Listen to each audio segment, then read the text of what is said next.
Good morning प्यारे बच्चों। आज की ऑनलाइन क्लास में आप सबका स्वागत है। आज के वीडियो में हम सीखेंगे हिंदी कक्षा 7 द्वितीय सत्र का पाठ नंबर 4 था देश के नाम संदेश, उसकी भाषा सज्जता। भाषा सज्जता यानी हिंदी भाषा का व्याकरण, हिंदी भाषा का ग्रामर, जिससे हम हिंदी भाषा समझ सके और बोल सके और लिख सके। तो आज का हमारा टॉपिक है कहावतें। तो कहावतों का अर्थ है कि जो कही गई बातें हो, जो पीढ़ी दर पीढ़ी चली आती हो, रूढ़िगत हो गई हो। जैसे यहाँ पर पहली कहावत है, एक म्यान में दो तलवार नहीं समा सकती।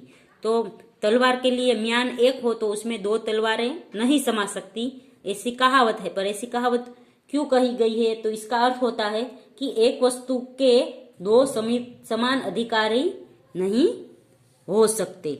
एक वस्तु के दो समान अधिकारी नहीं हो सकते। यदि दो महत्वाकांक्षी लीडर एक पार्टी में रहेंगे तो सदा टकराव की स्थिति रहेगी, क्योंकि एक म्यान में दो तलवार नहीं समा सकती।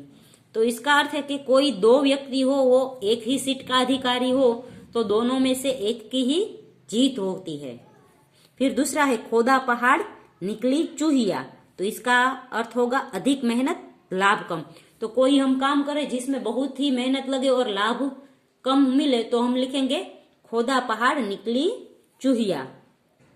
ज्यादा मुनाफे के लिए उसने बड़ी होटल बनाई थी, पर पूरे साल में उसको नाम मात्र का ही मुनाफा हुआ। इसे कहते हैं खोदा पहाड़ निकला चूहा या निकली चूहिया।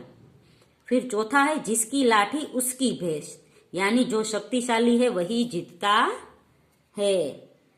तो तब हम कोई शक्तिशाली व्यक्ति हो उसके लिए हम ये वाक्य कह सकते हैं। सेठ जी ने अपने निर्दोष नौकर पर चोरी का इल्जाम लगाकर उसे 2 साल के लिए जेल भिजवा दिया।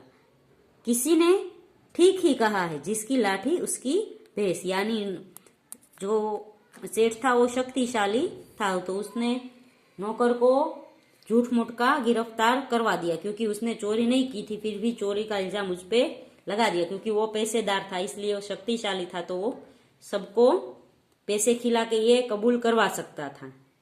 फिर है, उपर्युक्त अभ्यास के आधार पर निम्नलिखित कहावतों के अर्थ देकर वाक्य में समझाइए।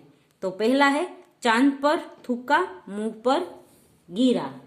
चांद पर थूका मुंह पर गिरा। तो इसका अर्थ होता है सज्जन की बुराई करने से अपना ही नुकसान होता है। हम जो अच्छे लोगों की बुराई करें तो सबको तो पता है ये अच्छा है, तो हम भले ही कितनी बुराई करें पर सब लोगों को तो पता है ये अच्छा है, इसलिए हम उसकी बुराई करते हैं तो उल्टा लोग हमें ही बुरा मानते हैं। जैसे इसके एक वाक्य बनेगा, एक पत्रकार ने एक संत की निंदा की। उसने उनके बारे में कई उल्टी सीधी बातें लिखकर छपवाई।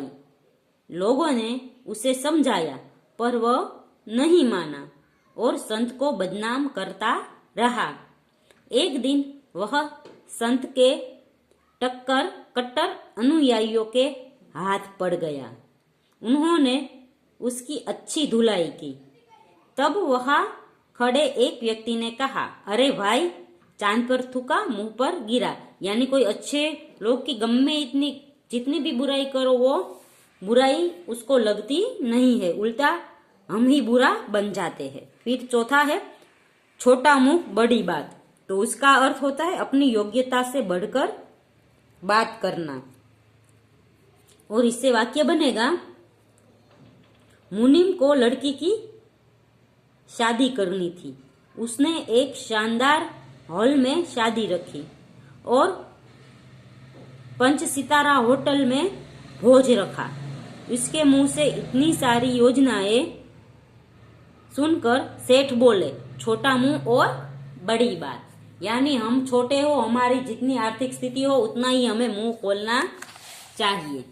फिर आगे का कहावत है, दूर के ढोल सुहावने। यानी दूर से हमें सभी चीजें वो अच्छी लगती है, पर पास जाए तो क्या सही है क्या गलत है उसका हमें पता चलता है।